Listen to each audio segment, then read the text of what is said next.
السلام علیکم ورحمۃ اللہ وبرکاتہ۔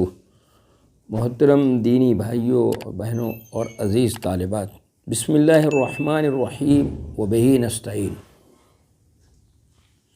ہم نے اس سے پہلے ویڈیو میں یہ بتایا تھا کہ اب جو ہے شرح مشکل الاحادیث جو کتاب ہے اس کو سامنے رکھ کر کے جو مشکل اور پیچیدہ حدیثیں ہیں جس کے تشریح میں دشواری ہوئی ہے اس کی تشریح میں آپ کے سامنے کروں گا اس کتاب کی روشنی میں انشاءاللہ۔ تو کل کے جو ویڈیو تھا یعنی اس سے پہلے والی ویڈیو میں یہ بات ہو چکی ہے کہ مشکل کے اسباب کیا ہیں، مشکل کیا ہے۔ تو آج جو ہے یہ بات ہوگی مختلف الحدیث اور مشکل الحدیث میں فرق کیا ہے۔ یعنی دو اصطلاحیں ہیں، آیا دونوں اصطلاحیں ایک ہیں یا دونوں اصطلاحوں کے اندر کچھ فرق ہوتا ہے۔ یعنی محدثین کے یہاں یہ اصطلاح ہے، مختلف الحدیث کی بھی ہے اور مشکل الحدیث کی بھی ہے۔ تو مختلف الحدیث کا تعارف علامہ ابن حجر عسقلانی رحمۃ اللہ علیہ نے اپنی کتاب نخبۃ الفکر میں اس انداز سے کی ہے۔ وہ اس کی تعریف کرتے ہوئے فرماتے ہیں کہ وہ حدیث جو اسی جیسی حدیث سے بظاہر مخالف و معارض ہو، اور علامہ سیوطی رحمۃ اللہ علیہ نے تدریب الراوی میں جو امام نووی کی کتاب تقریب کی تشریح ہے میں فرمایا دو حدیثیں بظاہر معنوی طور سے ایک دوسرے کے ضد و مخالف ہوں تو اس کو مختلف الحدیث کہتے ہیں۔ یہ انہوں نے تعارف کرایا ہے علامہ ابن حجر عسقلانی رحمۃ اللہ علیہ نے اور علامہ سیوطی رحمۃ اللہ علیہ نے۔ جہاں تک مشکل الحدیث کی بات ہے تو ڈاکٹر اسامہ خیاط رحمۃ اللہ علیہ نے اپنی کتاب مختلف الحدیث میں فرمایا ہے، وہ فرماتے ہیں کہ اکثر و بیشتر مشکل الحدیث کی اصطلاح مختلف الحدیث کے معنی میں استعمال ہوتی ہے، بلکہ بہت سی کتابوں میں حدیث عام کو کچھ خاص حدیثوں کے ساتھ ملا دیا گیا ہو تو اس کے لیے جو ہے اس کی کچھ خصوصیات ہوں، کچھ قسمیں ہوں، اس کی وضاحت ہوتی ہو تو اس کو جو ہے یہ کہتے ہیں۔ مزید آگے وہ فرماتے ہیں، یہ کہتے ہیں کہ مشکل حدیث محدثین کے نزدیک وہ ہے جس کا معنی اور مدلول دوسرے حدیث سے مختلف ہو۔ اصولیوں کے نزدیک مشکل وہ حدیث ہے جس میں کسی لفظ کا معنی اور مفہوم سننے والے پر پیچیدہ ہو اور وہ پوشیدگی صیغے کی وجہ سے ہو جس کو عقل سے نہیں سمجھا جا سکتا ہے۔ پھر انہوں نے امام طحاوی کا قول نقل کیا ہے، انہوں نے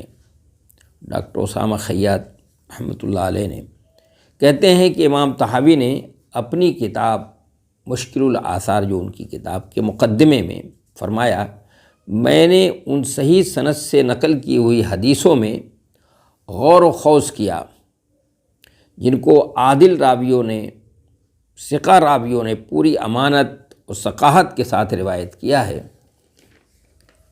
اور اچھے انداز سے پیش کیا ہے۔ چنانچہ مجھے ان میں کچھ ایسی باتیں ملی ہیں جن کو بہت سے لوگ سمجھ نہیں سکے، تو میں نے دل میں ٹھان لیا، طے کر لیا کہ ان میں غور و خوض کروں گا۔ ان میں جو چیزیں مشکل ہیں ان کی وضاحت کی ضرورت ہے تو میں وضاحت کروں گا، اور ان میں جو احکام ہیں ان کو بیان کروں گا، اور جو ان میں تضاد ہوگا اس کو ختم کرنے کی کوشش کروں گا۔ تو امام طحاوی رحمۃ اللہ علیہ کے فرمودات اور ان کی فرمودات کا خلاصہ یہ ہوا کہ انہوں نے مشکل الحدیث کی تعریف ان لفظوں میں کی ہے کہ وہ حدیثیں جو صحیح و مقبول سند سے مروی ہوں، سند تو مروی مقبول ہے، ان میں کچھ ایسی باتیں ہوں جن کا مفہوم سمجھنا اور تضاد ہو جس کو ختم کرنا بہت سے لوگوں کے نزدیک ممکن نہ ہو۔ یہ ان کی اس پورے گفتگو کا خلاصہ یہی ہوا۔ اور ڈاکٹر خیاط صاحب نے فرمایا کہ گزشتہ تفصیلات سے یہ بات کھل کر سامنے آ گئی کہ مشکل الحدیث وہ حدیثیں ہیں جو رسول اللہ صلی اللہ علیہ وسلم سے صحیح سند سے مروی ہوں، بظاہر ان کا معنی اور مدلول مشکل ہو یا شریعت کے ثابت شدہ قواعد و ضوابط کے خلاف ہو۔ گویا ان کے نزدیک مشکل الحدیث اور مختلف الحدیث دونوں الگ الگ ہیں ان کے بقول ڈاکٹر خیاط، اور ہماری نظر میں مشکل الحدیث اور مختلف الحدیث دونوں ہی ایک ہیں۔ ان کے درمیان عموم و خصوص کی نسبت ہے، چنانچہ مختلف الحدیث کا تعلق حدیثوں کے درمیان تعارض کو بھی ختم کرنے سے ہے، اور مشکل الحدیث عام ہے، اس میں حدیثوں کے درمیان تعارض سے بھی بحث ہوتی ہے، اور تعارض کے علاوہ معنی اور مدلول سے بھی بحث ہوتی ہے، چنانچہ دونوں ہی ایک چیز کا ایک علم ہے۔ بس جس وقت امام شافعی رحمۃ اللہ علیہ نے اپنی کتاب مختلف الحدیث تحریر فرمائی تو حدیثوں میں بظاہر تعارض تھا، اسے ختم کرنے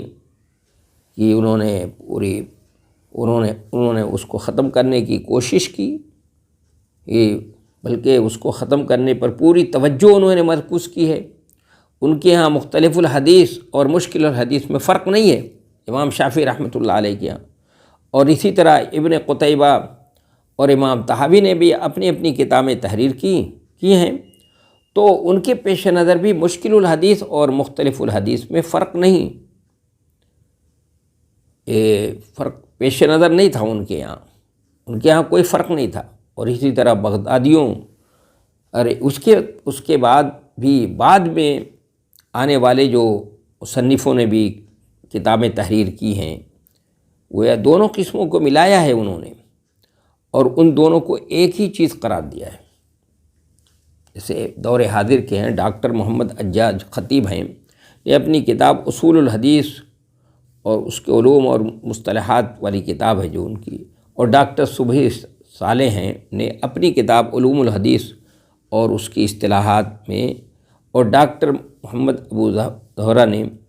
اپنی کتاب الحدیث والمحدثون میں یہی وضاحت کی ہے کہ یہ دونوں الگ الگ چیز نہیں ہیں، دونوں میں عموم خصوص کی نسبت ہے۔ ان سب تفصیلات سے یہ بات واضح ہو گئی کہ تعارض ہی بیس و بنیاد ہے جو دونوں میں شامل ہے، اس لیے کوئی ضرورت نہیں ہے کہ مشکل الحدیث اور مختلف الحدیث میں فرق کیا جائے۔ اب مشکل الحدیث کے مشکل کے اسباب کیا ہیں، کیا بات ہوتی ہے، کیا اسباب ہیں اس کے؟ تو مشکل اور اختلاف کے اسباب بہت سے اور متعدد ہیں، ایک ہی کوئی سبب نہیں ہے، بلکہ اس کے مختلف اور متعدد اسباب ہیں۔ لوگوں کے سنت کو سمجھنے اور ادراک کے اعتبار سے بھی ہے، ان کے مقاصد کے اعتبار سے بھی ہے، ان کی بدنیتی اور نیک نیتی کے اعتبار سے بھی ہے۔ ان میں سب سے اہم سبب تعارض کا دعویٰ ہے، اور یہ جبھی ہوگا جب دو حدیثوں میں جمع کرنا ممکن نہ ہوگا، کہ دو حدیثیں ہیں اور اس میں ہم جمع کرنے کی کوشش کر رہے ہیں لیکن جمع نہیں۔ اس صورت میں اس کو ایک واضح سبب کی طرف لوٹانا ہوگا، کیونکہ ممکن نہیں ہے کہ اللہ کی کتاب اور سنت رسول کے درمیان میں تعارض و تناقض ہو، اور اللہ کے رسول کی حدیث اور اللہ کی کتاب آمنے سامنے ہو، ایسا ممکن نہیں ہے۔ حدیث اور حدیث کے درمیان تعارض ہو، اس طرح کے تمام سوالوں کا جواب فن حدیث کے ماہرین نے دیا ہے، سبھی نے اس کی وضاحت کی ہے، اس لیے کہ یہ ممکن نہیں ہے کہ اللہ کی کتاب اور حدیث آمنے سامنے ہو، یا نبی صلی اللہ علیہ وسلم کے حدیثیں دونوں آمنے سامنے۔ یہ سب جو کچھ بھی ہوتا ہے یہ تعارض ہمارے کم علمی کی وجہ سے ہم کو یہ سب چیزیں نظر آتی ہیں، اور ہمارے کم عقلی یا آپ کہہ دیجئے کم علمی یا ہمارے سمجھنے کی کمی کوتاہی ہے، یا ہمارے نقص اور عیب ہے کہ ہم نہیں سمجھ پا رہے ہیں۔ تو اس لیے علماء نے اس کو کیا کیا ہے، اس کو دور کرنے کی کوشش کی ہے۔ بھی انشاءاللہ ان کی مثالیں اور اس کا جواب بتائیں گے کہ کیا کہاں پر اشکال ہے، کہاں پر تعارض ہے، بظاہر تعارض ہے کہ مثلا سنت کا قرآن کے ساتھ تعارض تو اللہ کے مثلا سمائے دنیا پر ہے، ہر شب تشریف لانے والی حدیث ہے جس کو امام مسلم رحمۃ اللہ علیہ نے اپنی صحیح میں نقل کیا ہے۔ لوگ دعویٰ کرتے ہیں کہ اس حدیث کا اللہ جل شانہ کے ارشاد وَهُوَ مَعَكُمْ أَيْنَمَا كُنْتُمْ سے تصادم اور تعارض ہے، بظاہر تعارض ہے۔ ہم جو ہے آئندہ انشاءاللہ اس کی تفصیلی جواب اس کو بتائیں گے اور اس کو ترتیب کے ساتھ بتائیں گے۔ یہ بھی دعویٰ کرتے ہیں لوگ کہ حدیث لا وصیۃ لوارث، اس کا ٹکراؤ جو ہے، اس کا تعارض سورہ بقرہ میں جو اللہ تعالیٰ کا ارشاد ہے ان ترک خیرا الوصیۃ للوالدین والاقربین ہے، ان لوگوں کی وہ کہتے ہیں کہ اس سے تعارض ہے۔ ان لوگوں کو یہ معلوم نہیں ہے کہ اس آیت کا حکم باقی ہے، ٹھیک ہے، لیکن اس کا حکم باقی ہے، یہ نہیں ہے کہ بالکل ختم ہے۔ لوگوں کے بارے میں جو قریبی رشتہ دار ہیں اور وہ وارث نہیں ہوتے ہیں، جیسے دادا باپ کی موجودگی میں اور بیٹے کی لڑکی جو ہے اور اس بیٹے کا لڑکا جس کے والد کا دادا سے پہلے ہی انتقال ہو گیا ہو، تو ظاہر ہے وہ پوتا جو ہے وہ دادا کی اس میں میراث میں وارث نہیں ہوگا، تو ظاہر ہے اس کو وصیت کی جا سکتی ہے۔ آج اس پر عمل اکثر مسلم ممالک میں ہے، پر کرتے ہیں لوگ عمل۔ ہمارے یہاں وصیت کرنے کا اس کا چلن نہیں ہے، جانتے ہی نہیں لوگ کہ وصیت بھی کوئی چیز ہے، اس کو نہیں سمجھتے ہیں لوگ ہمارے یہاں، تو اس لیے اس طرح کی باتیں کرتے ہیں۔ سنت سے تعارض، تو ابھی میں نے بتایا سنت کا قرآن کے ساتھ تعارض ہے، کچھ ایک دو مثالیں میں نے پیش کی ہے، لیکن ابھی اس کا جو تفصیلی جواب ہے، اس کی تشریح ہے، وہ آئندہ انشاءاللہ میں خود جواب دوں گا۔ اور ابھی تو نمونے بتا رہا ہوں کہ کبھی یہ ہوتا ہے سنت کا قرآن کے ساتھ تعارض ہے، اور سنت کا سنت سے تعارض، مطلب سنت کا سنت سے تعارض کی مثال جیسے لوگوں کا دعویٰ ہے، کچھ لوگ دعویٰ یہ کرتے ہیں کہ حضرت ابو ہریرہ رضی اللہ تعالیٰ عنہ نے آپ صلی اللہ علیہ وسلم سے روایت کی ہے کہ آپ نے فرمایا تم میں سے جب کسی ایک کے جوتے کا تسمہ ٹوٹ جائے، یعنی کسی کے جوتے کا تسمہ ٹوٹ جائے تو ایک جوتا پہن کر نہ چلے۔ پر اس حدیث کا حضرت ام المومنین عائشہ رضی اللہ تعالیٰ عنہ کی حدیث سے تعارض ہے، جس میں آیا ہے، اس حدیث میں ہے کہ آپ صلی اللہ علیہ وسلم کے جوتے کا تسمہ ٹوٹ گیا، پر تھوڑی دور ایک جوتا پہن کر چلے آپ، جہاں دوسرا درست کرا لیا آپ نے۔ تو اس میں بظاہر تعارض لگ رہا ہے، معلوم ہو رہا ہے، تو اس کا جواب بہت ہی سہل اور آسان ہے۔ جوتا، چپل، خف اور موزہ یہ سب جوڑا ہوتے ہیں بھائی، ان کو جوڑا استعمال کیا جاتا ہے، مناسب نہیں ہے کہ ایک استعمال کیا جائے اور ایک کو جو ہے چھوڑ دیا جائے۔ ایسا کرنے سے نبی صلی اللہ علیہ وسلم نے منع فرمایا۔ رہی یہ بات کہ ایک جوتے کا تسمہ ٹوٹ جائے یا موزہ پھٹ جائے تو دوسرا درست کرانے کے لیے چند قدم چلے تو یہ عمل کوئی معیوب عمل نہیں ہے بھائی، یہی نبی صلی اللہ علیہ وسلم نے یہاں پر کیا ہے، لہذا اس میں کسی طرح کوئی قباحت نہیں ہے، اور ان دونوں ہی حدیثوں میں کسی طرح کا تعارض و تناقض نہیں ہے۔ لوگوں نے مزید یہ دعویٰ کیا ہے کہ حدیث ہے لا عدوى ولا طیرۃ ولا حامۃ لا سفر فی الاسلام کا تعارض، حدیث لا يورد الممرض على مصح وفر من المجذوم فرارك من الاسد۔ یہ ہم نے اس کا تفصیلی جواب جو ہے آئے گا، بتاؤں گا میں۔ اسی طرح برا شگون لینے سے منع کرنے والی حدیث اور آپ کی حدیث انما الشوم فی المرأة والدار والدابہ میں بظاہر تعارض ہے، اس کا بھی جواب تفصیل سے آئے گا انشاءاللہ۔ تو یہ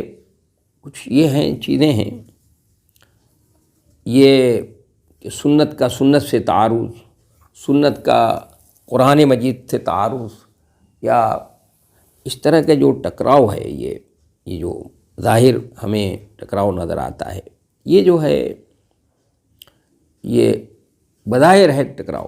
ورنہ آپ تھوڑا غور کریں گے، تھوڑا سا یا غور کریں تو آپ پتہ چلے گا۔ میں آئندہ جو ہے وہ ویڈیو کے اندر اس کی وضاحت کروں گا انشاءاللہ۔ سنت کا عقل سے ٹکراؤ کا دعویٰ رہا، سنت کا عقل سے ٹکرانے کا معاملہ، تو ابن قتیبہ نے اپنی کتاب میں، علامہ ابن قتیبہ نے اپنی کتاب میں بہت سی مثالیں پیش کی ہیں، اور ہم صحیح مسلم سے چند وہ مثالیں پیش کریں گے اور کرتے ہیں، جن کا ہم نے جواب دیا ہے۔ مثال کے طور پر سعد بن معاذ کے انتقال پر رحمان کے عرش کا ہلنا، اور گائے اور بھیڑیے کی آباد کرنا، اور موسیٰ علیہ السلام کا اپنی قبر میں نماز پڑھنا، اور اس کے علاوہ مثالیں ہیں جن کا جواب اس کتاب اس ویڈیو میں دیا جائے گا انشاءاللہ، جو بھی ویڈیو سامنے آئیں گی۔ یا یہ دعویٰ کیا گیا ہے کہ بہت سی حدیثیں میڈیکل سائنس کے خلاف ہیں، جیسے وہ حدیث جس میں آپ نے فرمایا ہے کہ جب مکھی دودھ وغیرہ میں گر جائے تو اس کو ڈبو کر نکال کر پھینک دو اور اس چیز کو استعمال کر لو، کیونکہ اس کے ایک پر میں شفا ہے اور دوسرے میں زہر ہے۔ اس کا بھی جواب جو ہے تفصیل سے آئے گا،